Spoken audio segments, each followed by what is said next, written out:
All right. So as more people are loading into the session, I'm just going to go ahead and welcome you. Thank you so much for joining the 2020 Business of Outdoor Recreation Summit. We are thrilled to have you here. We could not do it without you. You make this summit what it is.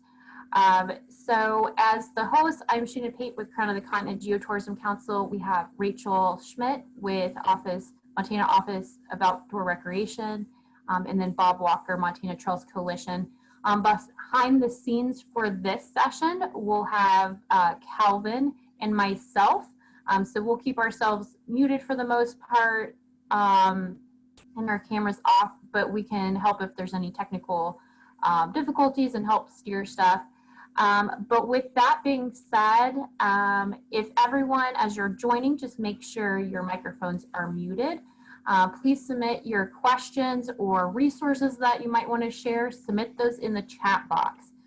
So the panelists, moderator, they will be getting to them at through the natural flow, might be towards the end.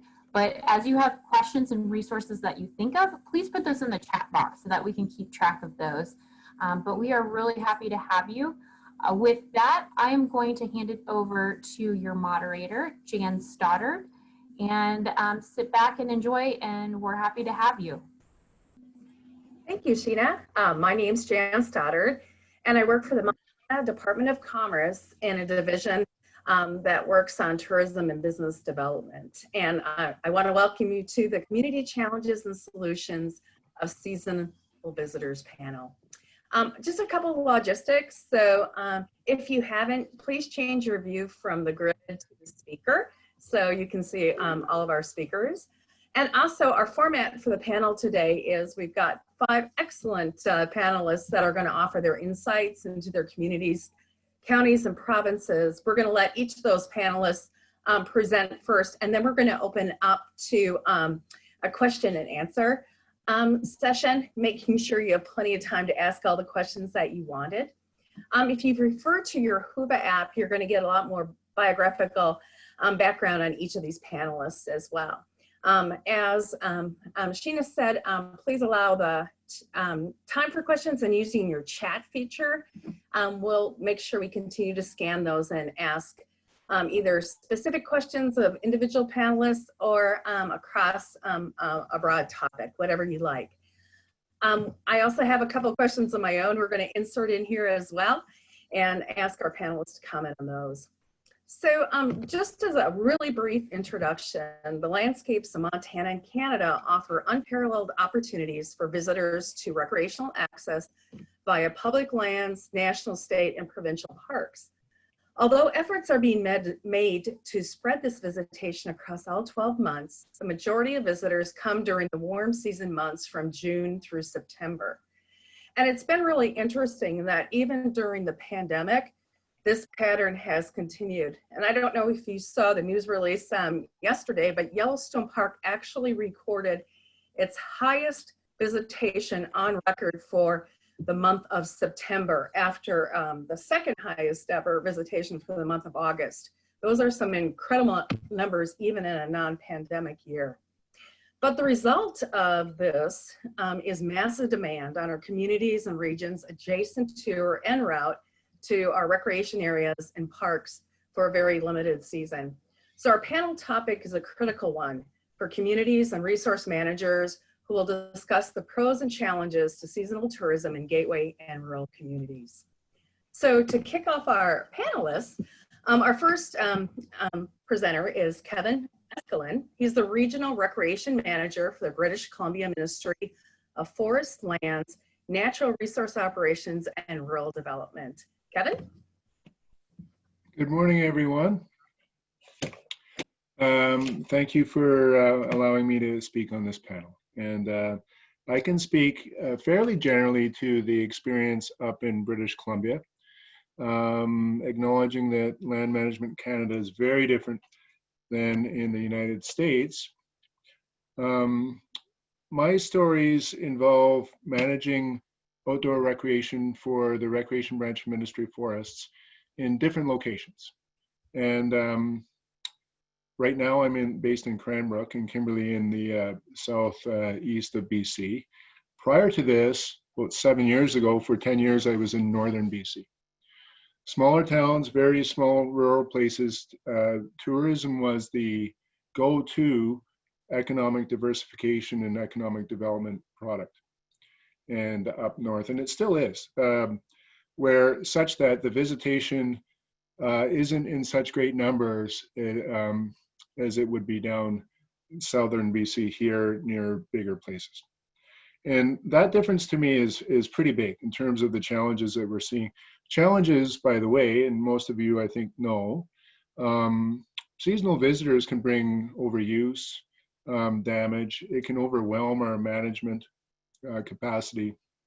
There's social impacts, whether it be congestion in town, traffic, prices that are set for tourists is seen as a social impact. And of course, residents report cultural impacts to their lifestyle. And so my branch, Recreation Sites and Trails BC, was in Ministry of Tourism for 5 years, and then now it's been placed back in the Ministry of Forests. So the focus has changed a little bit in the last several years, more towards rural development, acknowledging that tourism is not necessarily the single solution, and that maybe it's a better approach to develop and manage outdoor recreation products at a local level and have the tourism value accrue, and is a better shot at sustainability. So we've had these experiences across that sort of spectrum. One of the big problems I see right now, and that we work with local governments on, is that tourism marketing is sort of a different activity than the land management and operations, where we're trying to maintain campsites and trails. And so to me, the solutions in the future mean coming together more in an integrated way, you know, and to sort of share our efforts and plan and collaborate with all levels of government and other interested agencies in the marketing of tourism, and the marketing of outdoor recreation, and the management of that, so that the on-the-ground operations are not a different thing than marketing the same. So to me, that is one element of kind of overcoming some of these challenges. In Recreation Sites and Trails BC, we have the Provincial Trails Strategy. It was written in 2012, and it's just under review right now. And the hope is that we update that strategy. I think there's a link on the website, to involve more governments and more First Nations and more not-for-profit agencies and more groups, interest groups, in a bigger collaboration around making sure that those different aspects of outdoor recreation management come together, that being the promotion of and the management of. And so for us, what we've seen is this pressure typically in the front country areas where the densest use, and we've experimented with different tools and strategies such as signage, not signing things and allowing locals to define them and to own them and to have a foothold, to be better ambassadors to visitors, rather than a displacement that is also, we've seen that happen too, where a new, say, trail network is just overwhelmed by visitors prior to locals really having a sense of home there, and knowing that it should be first and foremost about them and the community and the regional users. So that's some broad strokes from this perspective. Yeah, I'll pass it on to the next person. Thank you, Kevin, for that insight and information. Our next panelist is Erin Farris-Olsen, Rural Development Director with the Heart of the Rockies Initiative in Montana. Erin? Thanks, Jan. Hi, everybody. Thank you for involving me on this panel. I bring the perspective of the Heart of the Rockies Initiative, which is a partnership of land trusts working across the Rocky Mountain region, which includes Montana, Idaho, and Wyoming. My work is specifically focused on Western Montana, and the Rural Development Program is a program that has been around for just a year, It's a new program for our organization, and it's based on the premise that the success of conservation is inextricably linked to the success of local economies and small businesses in rural areas of our landscape, especially areas of high conservation priority or where our land trust partners are supporting private land conservation. And what the program's designed to do is essentially explore whether conservation organizations, that land trusts, watershed groups, conservation districts, can bring some added value to rural economic development. That program scope of work over the last year has basically evolved to be looking into value-added agriculture, which does provide a recreation benefit in terms of access and overall sustainability of landscape stewardship. But I think the other area of our program work that's probably more relevant to the panel today is our work with recreation. And in that scope of work, I have worked directly with 3 communities, the community of Troy, Lincoln, and Shodo.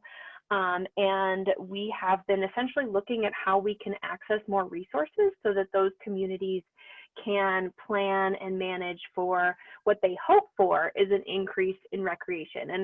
And what I'm understanding is that I represent some communities that haven't necessarily seen the influx in recreation that some of the other panelists here today have.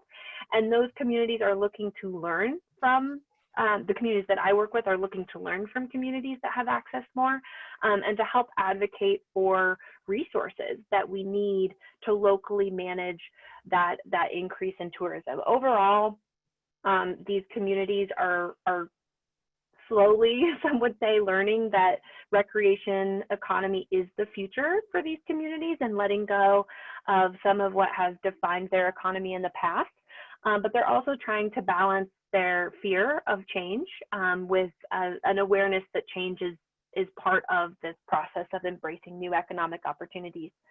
So in Troy, we were able to work with the Montana Economic Development Association to do a 3-phase process for overall community planning. In Lincoln, we were able to partner with the Department of Commerce Montana Main Street program, as well as the USDA Rural Development to access rural business development grant dollars to do comprehensive trail planning as well as promotion in Lincoln. Lincoln is interesting. I think there'll be some conversation about Gardner today, which is similar in that Lincoln is an unincorporated community. So there really is not even an entity, a municipality that is, to start to serve that role of community planning and management. And then in Shodo, we also partnered with the USDA Rural Development to do not only trails, but recreation promotion and signage. And in terms of our partnership with the USDA Rural Development, that was really a critical partnership that launched our rural development program, looking at how conservation activities like trail planning and recreation actually do feed into the local economy. So we, in this case, have local businesses that are, very much aware and advocating for the role that recreation plays in helping them sustain or grow their businesses over time. So one of the things that I have just observed is in terms of building the local resources to do this local management work, is to be aware of leveraging resources. And looking at the overall agenda of this conference, I think that there's a lot of really relevant content here in terms of connecting recreation activities like trails, planning, and infrastructure to other community benefits like community health, to art and culture, to history, and really looking at how you can piece together multiple resources to get your recreation management work done on the ground. One of the things that the coordinator of this panel asked us to focus on was opportunities that I have observed. And I also want to make the disclaimer, if it wasn't clear in the infancy of our program, is that I myself come from a conservation background, and I am new to the economic development world. So I hope that my opportunity analysis that I'm going to present, you kind of take it with that understanding that, some of these conversations may be happening already, and to that extent, I just want to encourage those to happen. I don't necessarily think I'm bringing anything, new or unexpected with these recommendations.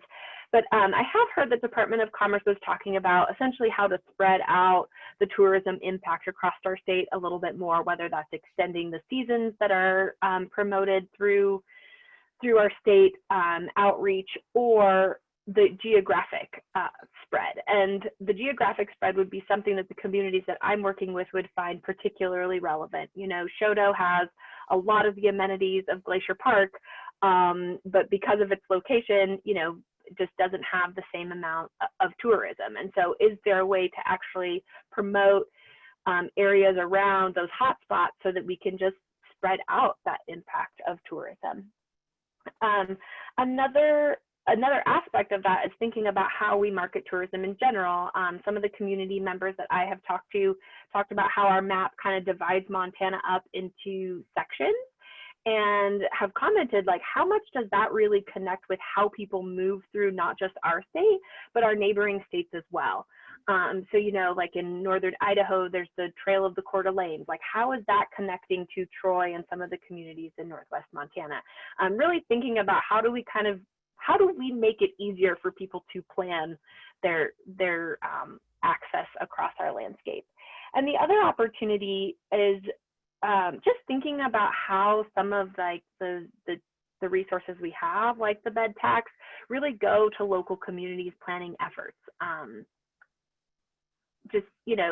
I think balancing promotion with management is something that this panel is real speaking to the need for. And so I would just encourage us to continue to explore, what kind of resources are available for those communities, especially smaller ones that don't have a planning department, that don't have the inherent capacity to take on projects like this.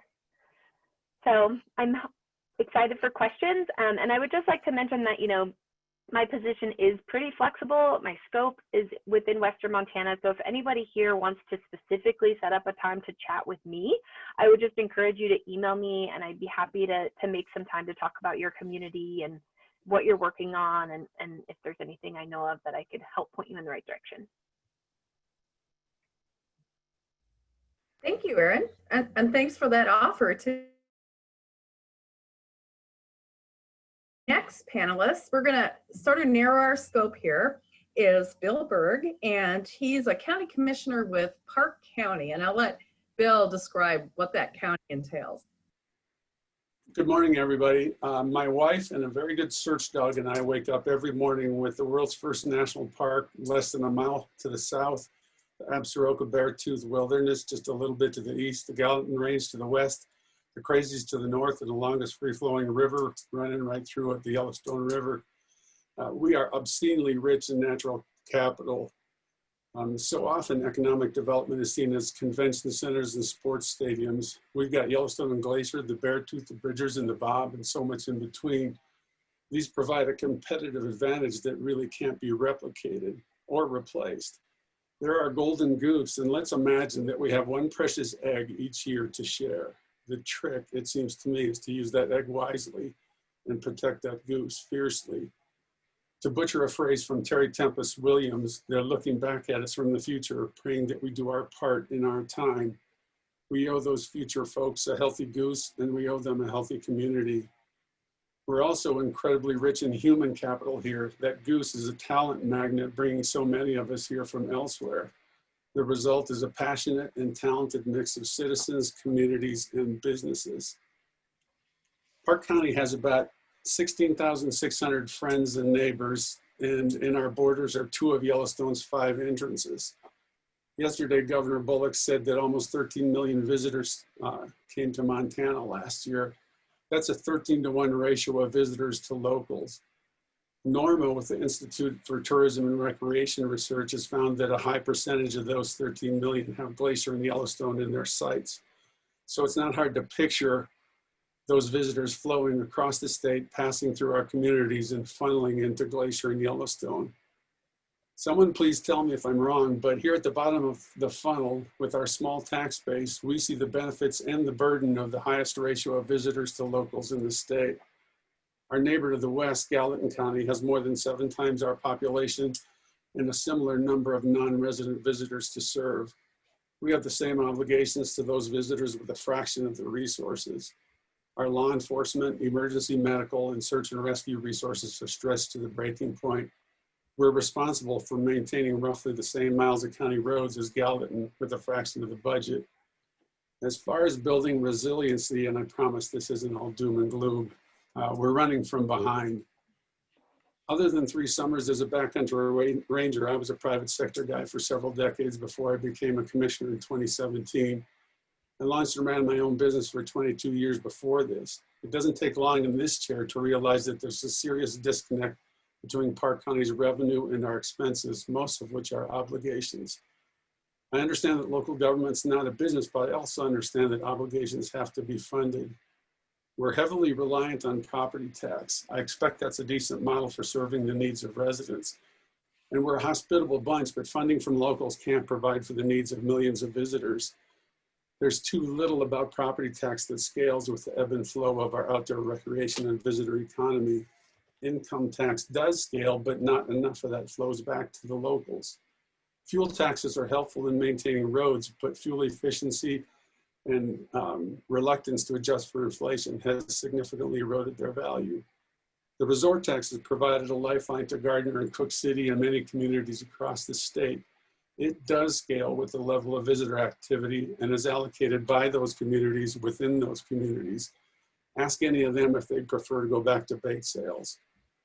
We've pleaded our case with the legislature, but there's no similar tool for counties or for communities with a population over 5,000. Park County could use that tool. Livingston could use that tool. So could a number of other communities across the state. It's a sales tax and both parties have an immediate allergic reaction, especially in an election year. I'm open to ideas. The resort tax seems a decent way to ask visitors to pitch in while reducing the burden on the locals. My business and government side tells me that we owe those visitors a quality experience, well-funded emergency service, vibrant communities, and unparalleled and uncompromised golden views. Our communities are our support system for each other and our visitors and our beloved parks. Current financial incentives are such that we're actually selling our own nests. There was a bumper sticker in Jackson Hole decades ago. Now I think that said something like Jackson Hole, the locals don't live here anymore. The combination of COVID refugees, climate refugees, and the phenomenon of short-term rentals are seriously eroding our communities, and the incentives aren't quite right to incentivize community.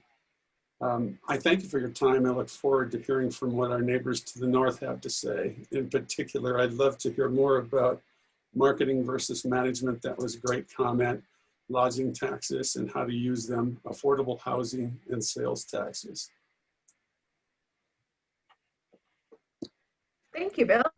And just a reminder to anybody listening, if you've got a question, you're welcome to enter it into the chat at any time. You don't need to wait. We'll just queue those up.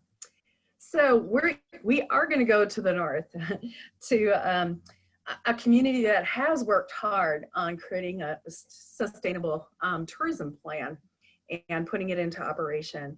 So I'd like to introduce Jikke Gyorki. She's the executive officer with Tourism Fernie, British Columbia. Jikke? Hi, thanks, Jan, and hello, everybody. Thanks for having me be a part of this session. It's really exciting, and I'm definitely coming from the marketing arm, and it's great to be on this panel session because Fernie has worked hard in the last few years to put together a tourism master plan. It is now available. I believe the handout that's on the website for this session includes a link to the website related to it. But this is our starting point, really, to address many of the issues that have been raised so far today. So Fernie is just across the border in Canada, in southeastern British Columbia. We're a town of about just over 5,000 residents, and have been a tourism destination for decades. We basically say we're coming up to our 100th anniversary of tourism, from some specific tourism and marketing initiatives that started way back when. And so we've been in the industry for a long time. And it's been a big industry for our community, but also a collaborative industry with other industries, including mining and forestry. We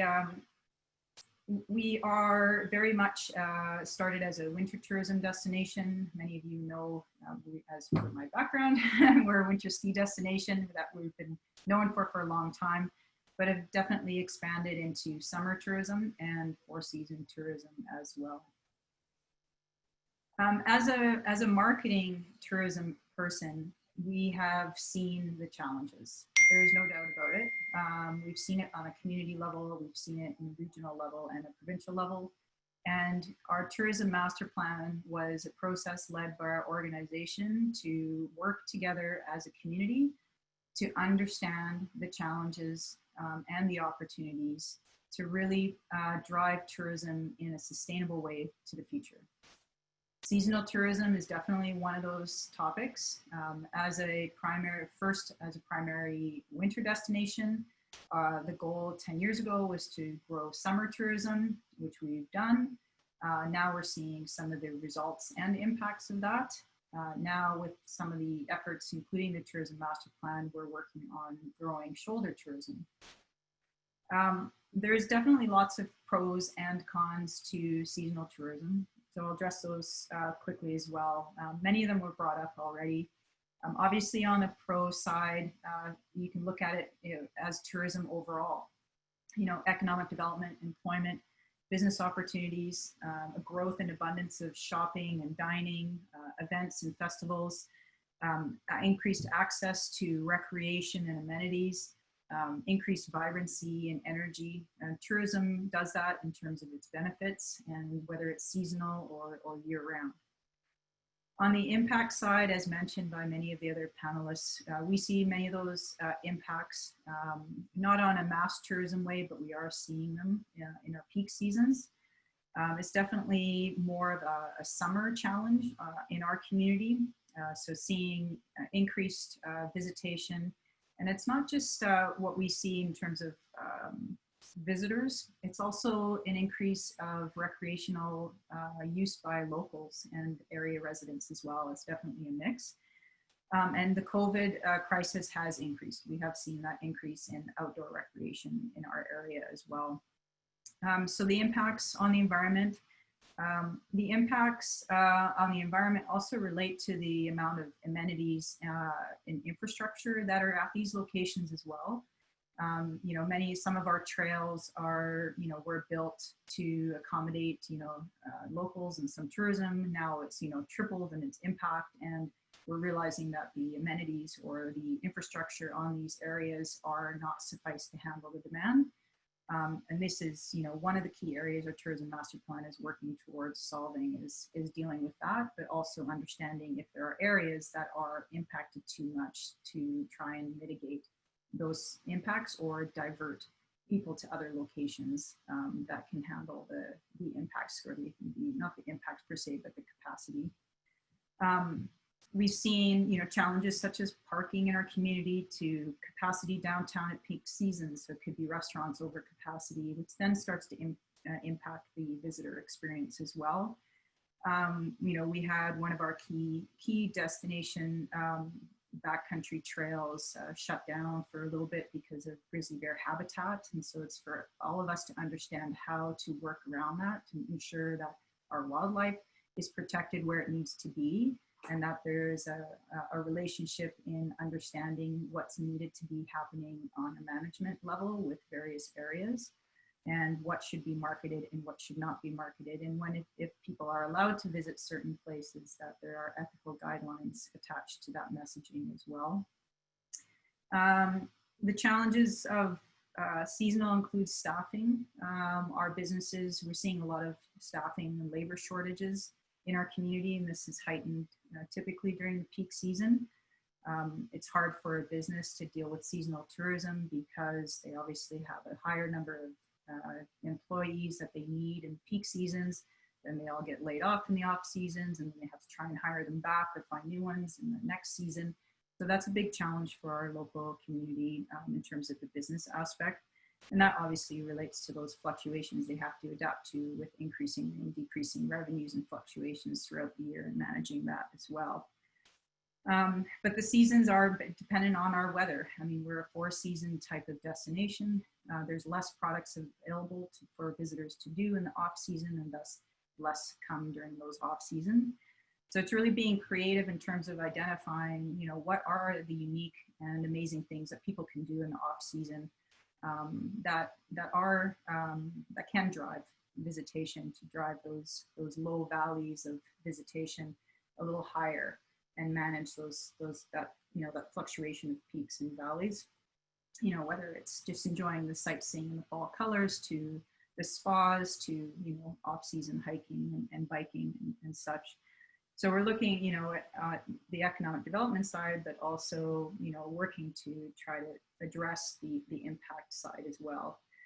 With the release of our tourism master plan, we're initiating a variety of projects right now. Our regional district, which is one of our regional government agencies, has allocated funding to do further stakeholder engagement on what are some of the key front country and back country pinch point areas that we have in the peak season, and what are needed to mitigate and manage those. And as a traditional marketing organization, we have evolved into a marketing and management organization.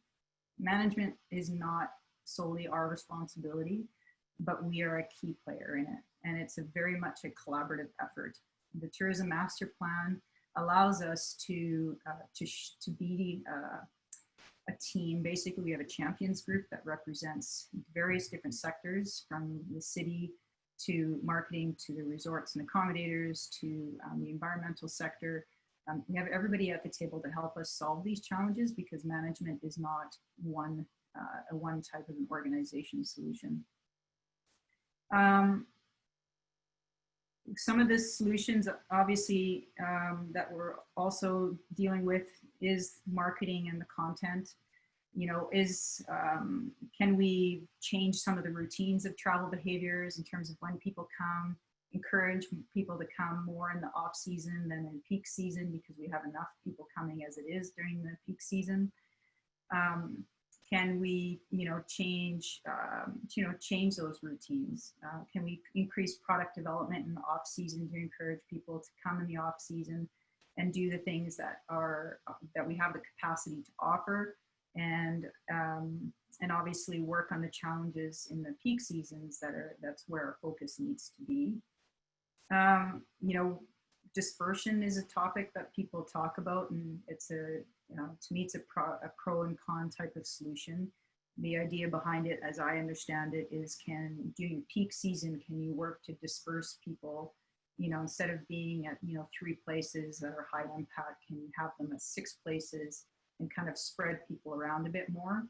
I know the challenge of that is whether those other places actually have the capacity to handle people, and are they market ready for those types of things. These are a variety of areas that we're working on, and doing this in partnership with different organizations at the table. And as mentioned, money is a key part of that. Obviously, marketing organizations work with a hotel tax, and there needs to be more money to support the management side. In BC, we're seeing our provincial marketing organization take more and more of a role in this area of understanding that there needs to be a balance, there needs to be sustainability, and working together to figure out what that looks like and how we do that together, and the funding. I mean, tourism has been a very fragmented industry, and that's the biggest challenge and hurdle to get over. But collaboration is the key, and continual long-term collaboration. And that's why we have a tourism master plan, because that was our foundation to move forward and work towards addressing some of these opportunities and challenges. I'll leave it at that. I have lots of other notes, but I'll leave it at that. All right, Jikke, thank you so very much. And hopefully we'll get back to you later with more questions. I want to make sure we turned it over to Mary McClelland from West Glacier, Montana. Mary? Thank you. Good morning. I'd like to tell you about a community-led project that's evolved out of the seasonal tourism pressures you all have been talking about. They're converging on the doorstep of the west entrance of Glacier National Park. And a little bit about our location. The West Glacier community is an area that we're focusing on is approximately 3 square miles with a natural landscape barriers that limit development and in all directions, except for west along Highway 2. And West Glacier is surrounded by public lands with a state highway, a railroad, and a wild and scenic river running right through it. One of the biggest challenges is to determine how this small unincorporated community can effectively and efficiently funnel more than twice the state population into and out of the west entrance of the park in the summer season without destroying the sense of place. So a little bit of history. More than 2 decades ago, a citizen-initiated zoning district was formed, and the community members hired a planning consultant and worked to write the canyon plan that was adopted by the Flathead County, and it is supported by the Canyon Area Land Use Regulatory System, giving West Glacier a few more tools than other places in the Flathead County, so that attention to detail and for the inevitable growth that was predicted to occur in the area, that we have a few more tools. For decades, the seasonal business on the main street of West Glacier were owned by and preserved primarily by one family. The owners received a tourism award in 1987 from the Department of the Interior that was for sheltering and protecting the west entrance of Glacier National Park from inappropriate development and for maintaining the village historic character. So in 2014, when the West Glacier Mercantile Company sold to Glacier Park Incorporated, which was the concessionaire for Glacier for more than 30 years, they had been selected because they understood that keeping West Glacier in historic context and was good for business. And in fact, most of the longtime businesses and landowners in the West Glacier area are aware of and sensitive to the qualities that make it special, as well as knowing that this kind of planning is good for business. So change has been happening, and it was time for West Glacier to look for a way to participate in the direction of that change, not just react to it.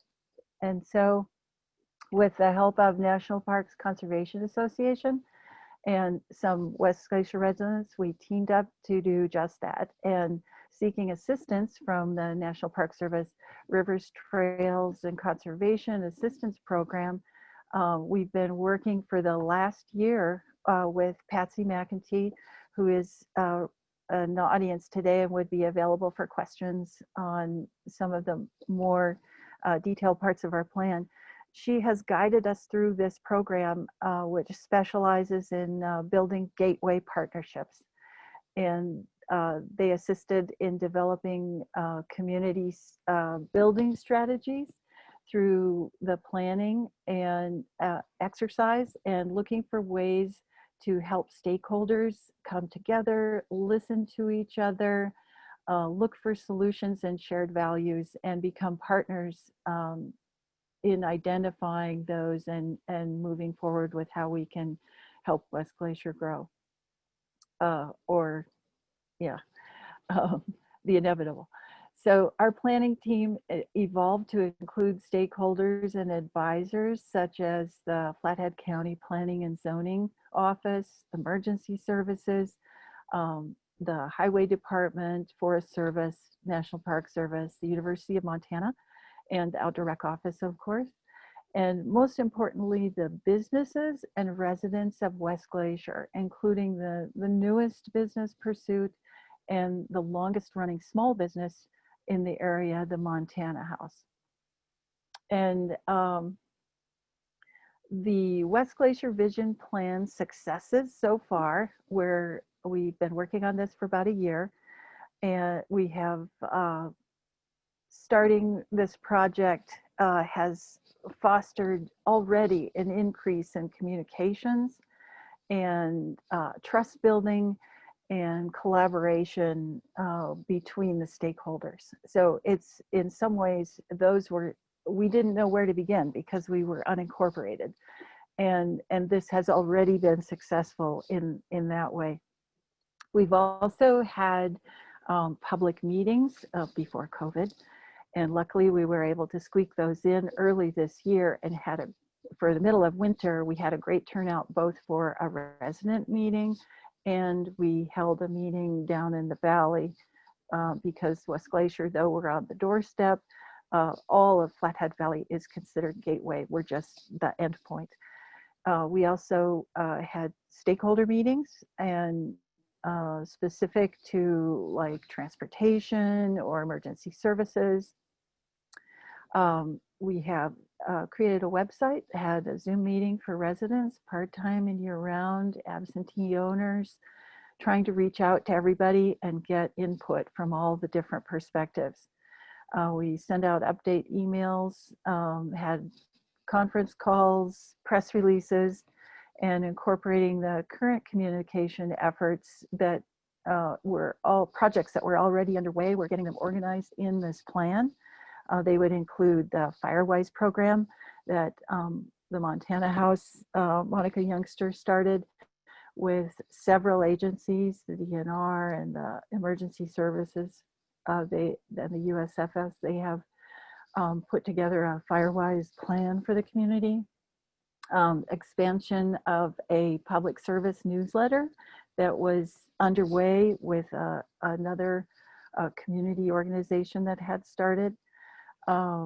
River access issues and congestion and traffic issues. Those were all side projects that community members interested in making a difference and participating had taken up. So we're in the draft phase of writing the vision plan that can be instrumental in finding funding for projects, like I just mentioned, that'll benefit West Glacier. And this vision plan includes our vision statement, goals, principles, objectives, and the action items. And you'll be happy to know that our plan also incorporates some aspect of SCORP or reference to that in every goal.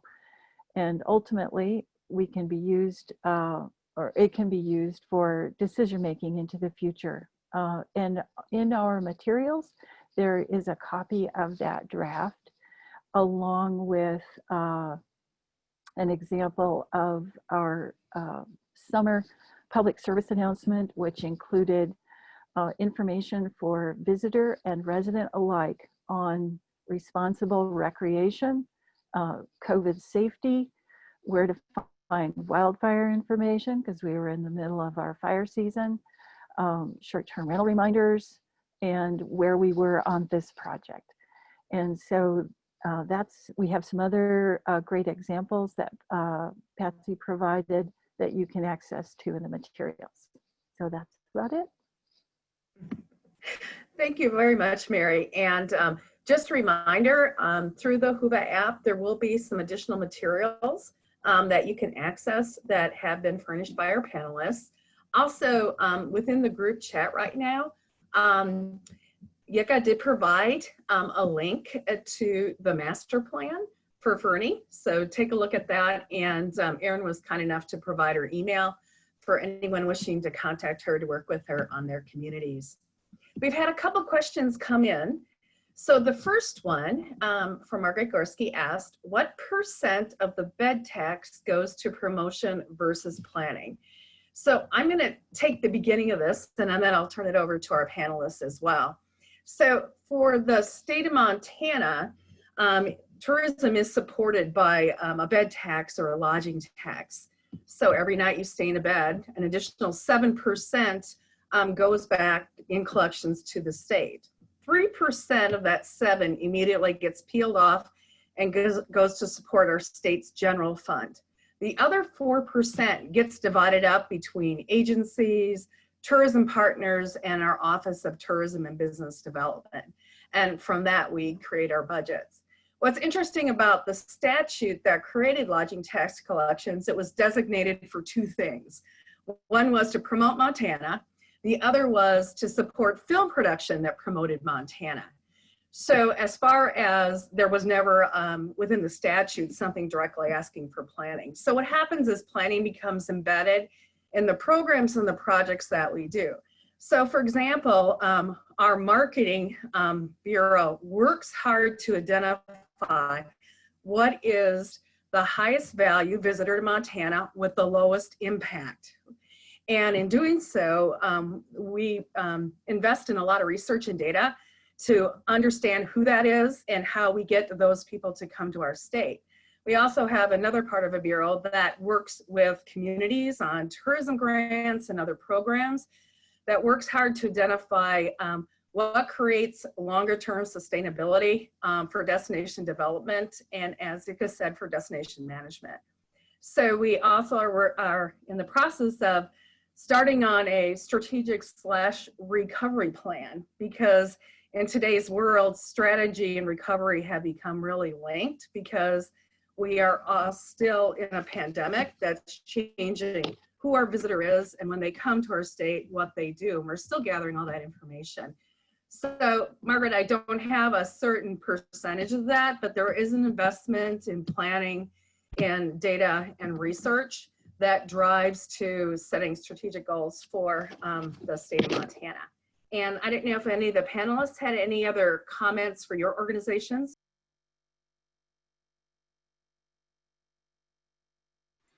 Yeah, this is Bill. The question that just popped up in the chat certainly resonates with me.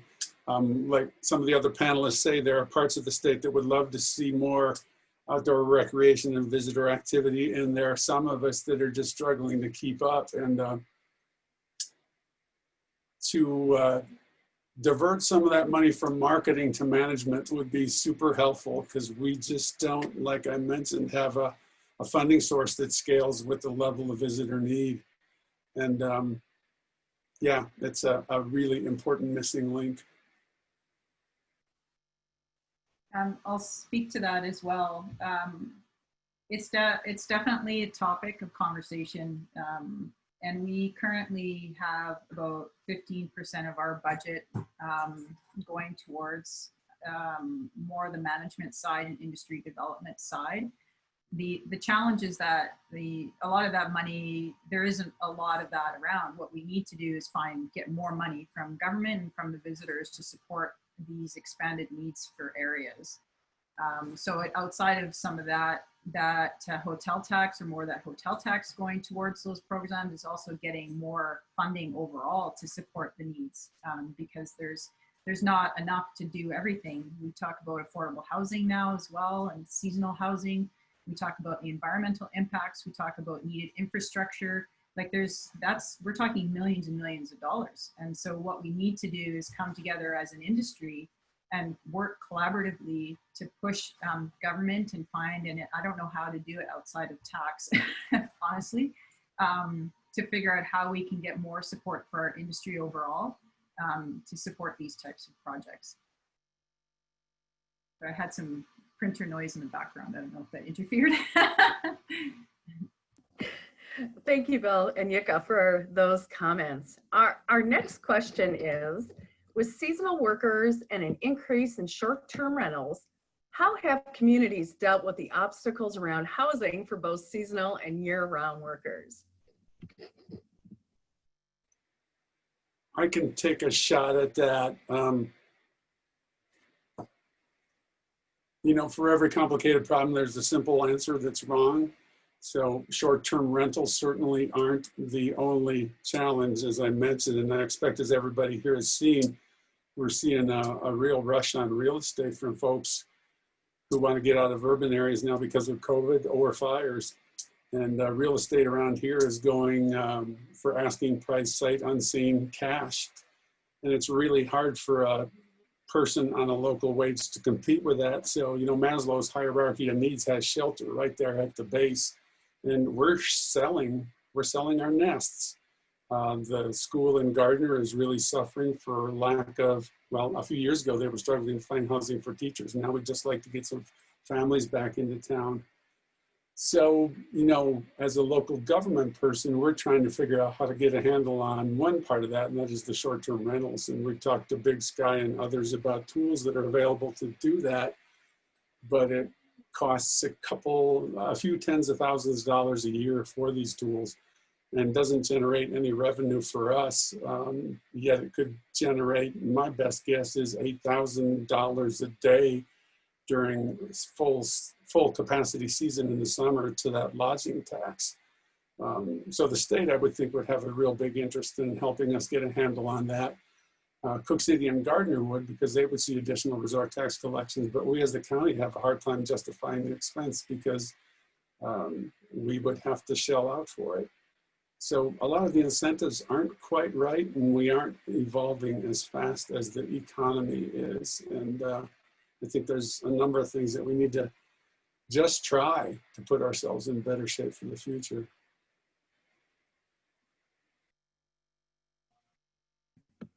Thank you, Bill. Any other comments from the panel? Or just quickly, obviously short-term rentals are definitely a big industry in Fernie as well. We actually dedicate a page to it in the master plan. Our community does have bylaws in place, albeit they're specific only to having to need a business license and to operate. It's not a control, it doesn't seem to be a control mechanism, and the enforcement isn't there, whether people are following the rules. So it's still a challenge, and it does take away from our rental pool, especially within regular residential neighborhoods.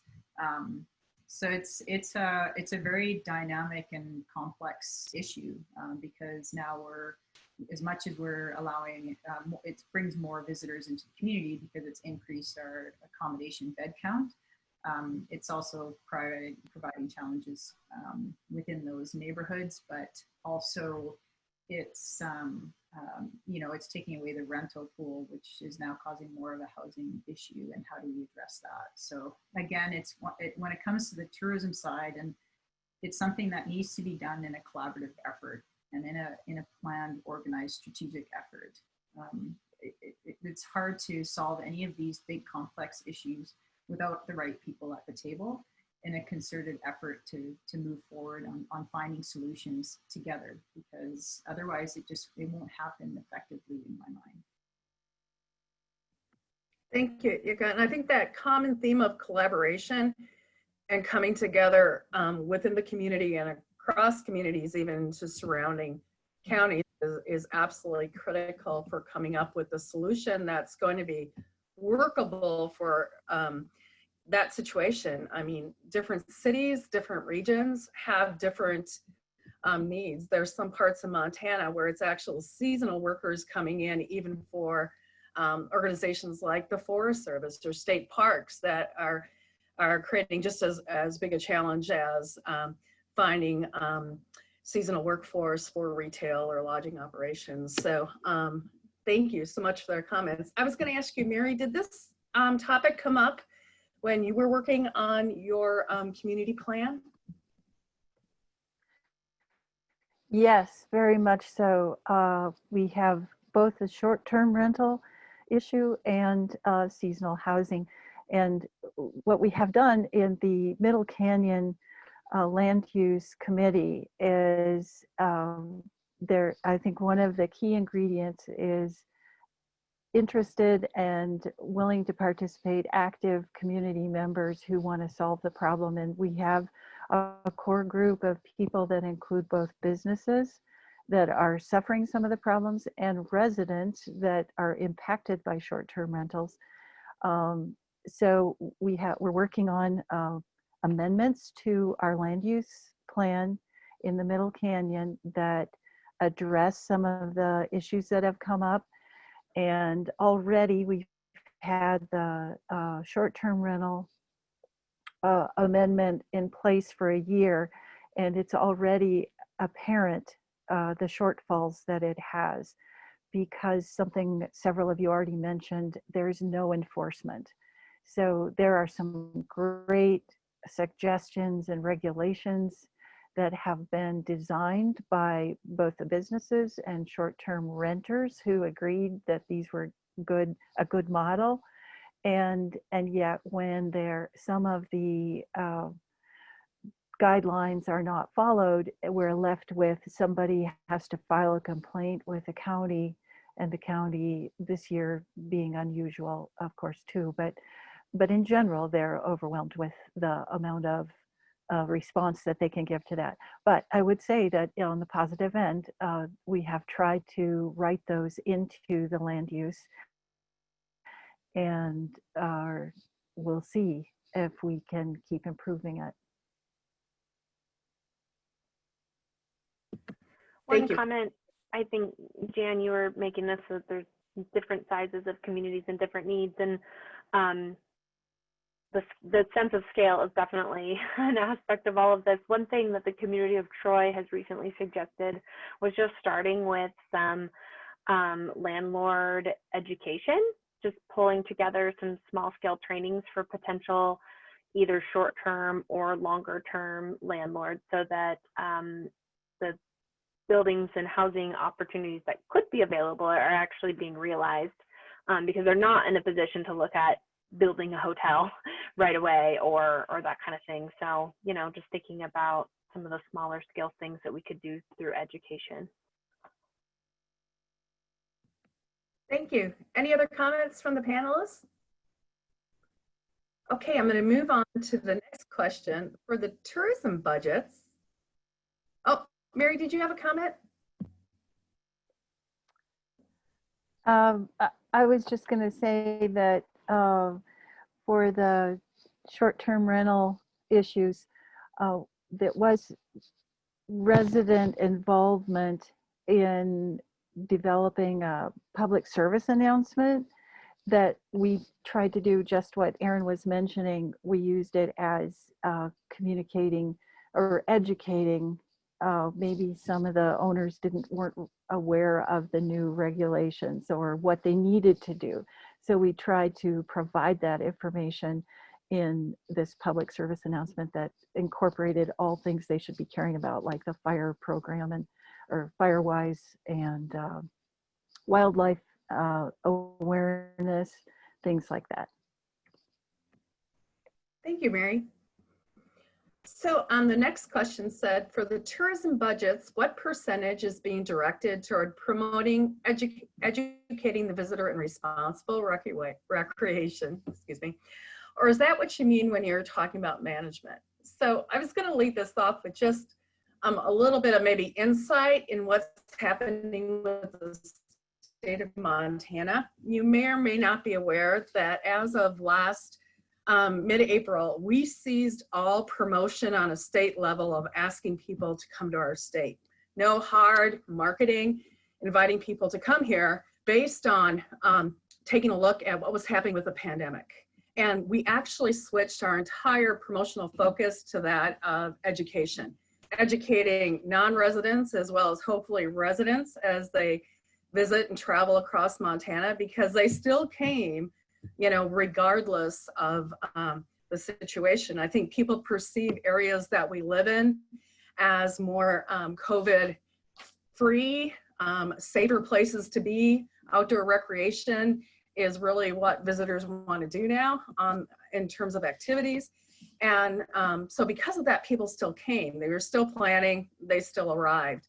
So from the state level, and then also using funding from federal CARES dollars, we have been promoting safety messaging and huge efforts by our tourism partners, what we call our tourism regions and local convention and visitor bureaus, to get that messaging out.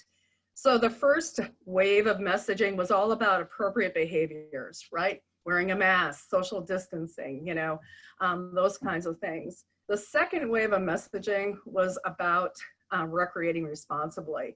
And part of that was coming from the fact that, and I think you've heard it on some of these other panel sessions, is that we have this new wave of visitors coming that may have not been in a rural environment or camped or necessarily fished before. So there's a huge level of education that has to go on regarding appropriate behavior on our recreational lands and use of our recreational assets. So I think that won't change going forward. We don't see that type of visitor not coming next summer. We see actually probably more of them leaving an urban environment, coming to our parks, recreating, camping for the first time, and having maybe no idea what to do with the campfires. So I think it's more than management. I think it's going to be an absolutely necessary strategy, at least from the Montana state tourism level moving forward. Anybody else have comments on that?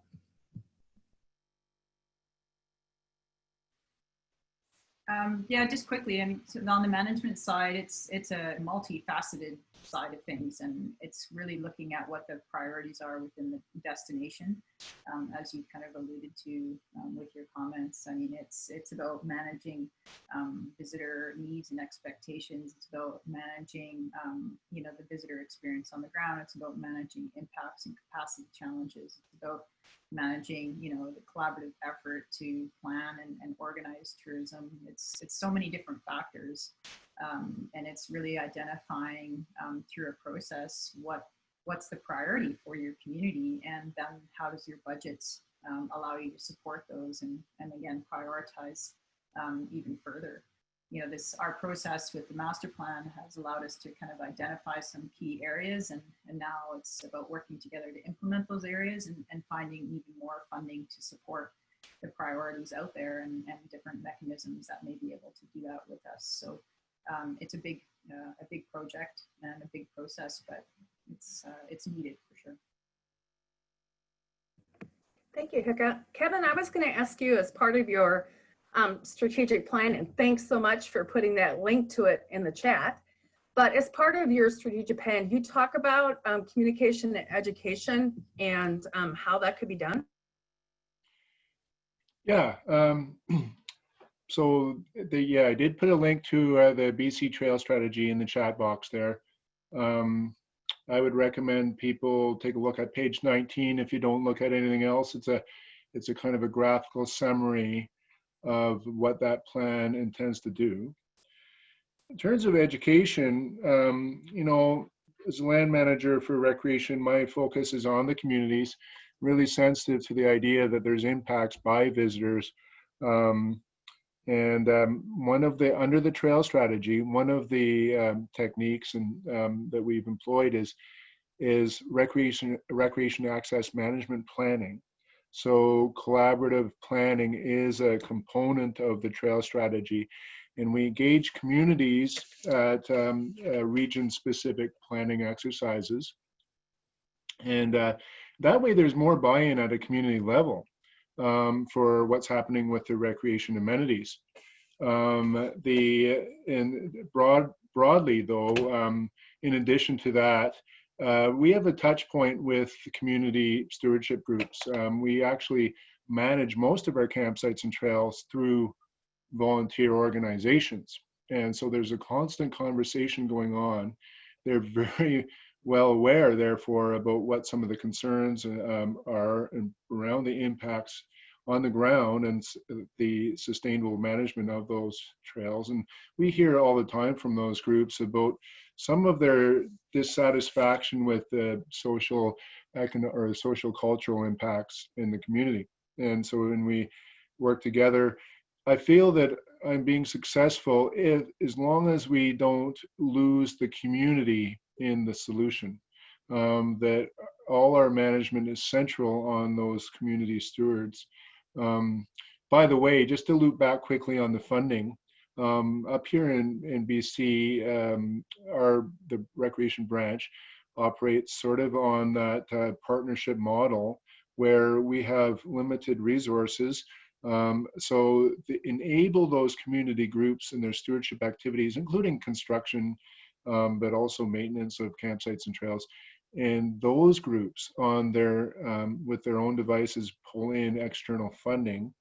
We have Columbia Basin Trust up here in this corner of BC, and you know, and there's other trusts about BC and here and there and other funding opportunities. So we're actually pulling in external money that way, and that is being done by those groups, and so that is sort of empowering them and keeping them engaged in the collaborative management. So education and awareness kind of comes through that general pathway, where we're actually enabling the communities themselves to take ownership and take care of these things. And so the funding agencies actually have, in conversation with folks like me, have understood now that maintenance is a priority over new things. So there's a bit of a shift going on now. We're working on staging areas and parking, trailhead facilities to accommodate more people. But the emphasis is on maintaining the existing network of campsites and trails rather than building new ones. And so that's actually a management challenge, because it's not as fun as building a new trail as maintaining the old one. But with climate change and overuse, that's where we find ourselves necessarily. So I don't know if that specifically answered the question, Jen, but there's a little bit on how we connect with communities, and the education comes with that. No, that's a great answer, Kevin, because I think everyone's looking for, what can I learn from this panel that I can apply to my community or my organization or my environment? And maybe as a follow-up on that, I'm going to ask a question regarding, and please describe an opportunity that could be developed to create recreational sustainability. And Bill, I'm going to call on you to lead that off if you've got an example for us. Oh, the word collaboration has been used several times, and I wrote down partner, partner, partner. We'd be small, but there's a lot of us and there's a lot of capacity. So we partner heavily with the National Park Service. Yellowstone is right here. We partner pretty heavily with the Forest Service. I had a meeting up in Tom Minor Basin last week. Don't tell anybody, but there's some bears up there. And I mean it, do not tell anybody, but yeah, working with ranchers and Fish, Wildlife and Parks, the Forest Service. There are local groups, watershed groups and other groups who are partnering with the county and other entities on wildlife vehicle conflicts, on maintaining wildlife corridors, and on trying to get a handle on how to deal with ranchers who are dealing with predators. I'm also on the HRDC board, and the work that they do, they're an incredibly strong partner in dealing with affordable housing challenges, transportation, food banks, just about anything that a good mom would tell you you should be concerned about. These folks are tackling it. The Economic Development District is partnering up with the county to already start focusing on economic recovery from COVID. So yeah, collaboration, I think, is the key. Thank you, Bill. Can I ask any of the other panelists, maybe if they have an opportunity within your organization or your community that you've identified?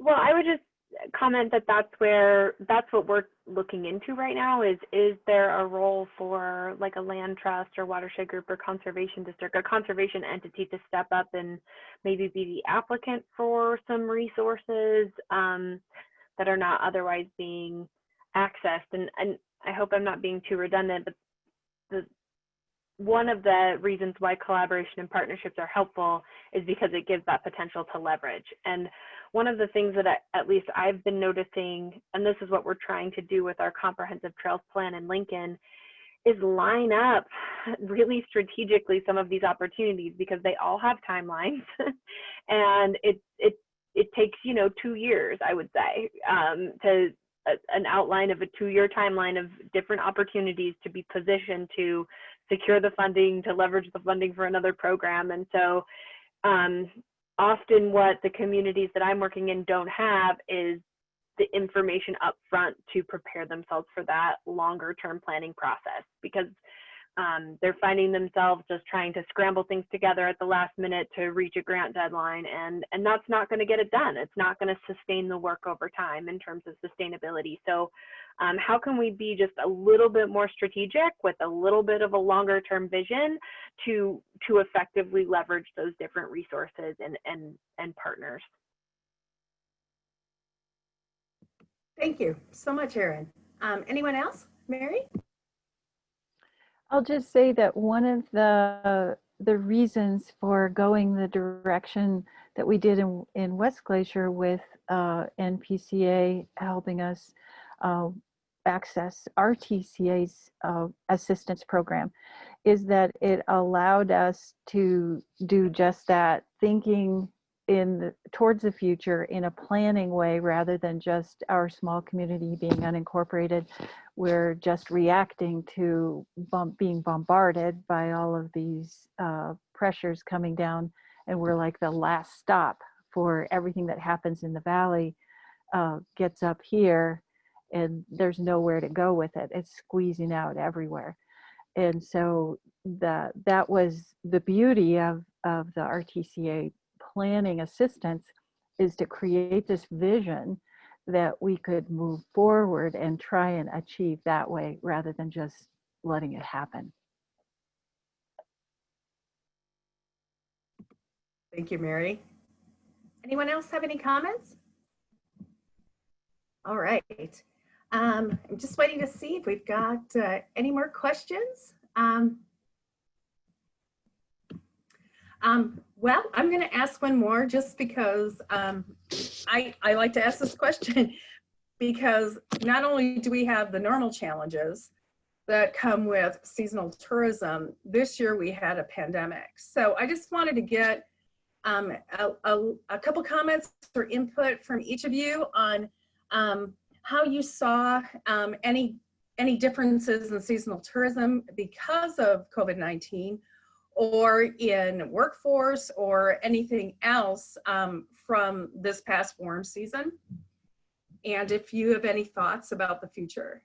So Kevin, can I start with you? Sure. Very quickly, very similar to everyone probably, we saw quite a bubble in, more use than any other time ever is sort of the general summary. And that's from all our staff around British Columbia and from BC Park staff as well. We saw an incredible surge in local and regional use. As Jikke sort of indicated, there was not so much of a decline in seasonal visitors either. Especially as we sort of got later into into phase 2 of COVID. But notably, the locals have decided that they wanted to get out. And I've heard a few of the others mention new users and some of the challenges that go with that, and education. And we really saw that. And so a lot of kind of weird management issues that haven't really happened before, just as a result of so many people being in the same place. So we have conflict at parking areas and trailheads, and I did feel some tension between the seasonal visitors and residents, more so than ever before as well. So very timely conversations as we try to wrap our mind around it. If I was to make a prediction for the future, it feels like to me that local use is on the upswing, and regional use, resident use, if you will. Staycations will probably become more popular and more common like they did this year.